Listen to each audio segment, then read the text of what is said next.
Hey guys, நிறைய பேர் இல்ல நிறைய பேர் சொல்லி நம்ம பார்த்திருப்போம். இந்த விக்கிரகம் விக்கிரகம் விக்கிரக ஆராதனை அப்படின்னு சொல்லுவாங்க. அப்படி விக்கிரகம்னா என்ன அப்படின்னு சொல்லி கொஞ்சம் திங்க் பண்றப்பதான் ஒரு சில விஷயங்கள் எனக்கு பாயிண்ட் பண்ணி தெரிய ஆரம்பிச்சது. என்ன அப்படின்னா, நம்ம எதெல்லாம் ஆண்டவருக்கும் நமக்கும் இடையில பிரிக்கிறோம். அதாவது போக்கஸ் அப்படிங்கிற ஒரு விஷயத்த நீங்க இமேஜின் பண்ணிக்கங்க.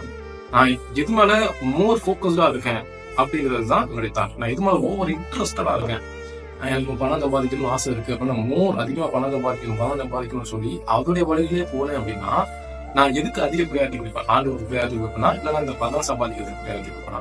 நான் எதுக்கு ப்ரியாரிட்டி கொடுக்கணும்? விக்கிரகம் ஆண்டவர் மேல என் வழியை திருப்பினேன் அப்படின்னா, அது நான் இருக்கிற சேஃப் கார்டு மக்கள் ஆராதனை பண்ணல, ஆண்டவருக்காக ஆராதனை அவர் துதிக்கிறேன் அப்படின்னு அர்த்தம். அதே ஒரு வழியை நான் கொஞ்சம் மாத்தி ஒரு பொண்ணுக்காகவோ என் லைஃப்ல நடக்கக்கூடிய அடுத்த ஒரு இம்பார்ட்டன்டான விஷயத்துக்காகவோ நான் எதுக்கு இம்பார்ட்டன்ட் கொடுக்கணும், அதான் விக்கிரக ஆராதனை அப்படிங்கிற ஒரு விஷயத்த நான் அதுக்கப்புறம் தான் தெரிஞ்சுக்கிட்டேன்.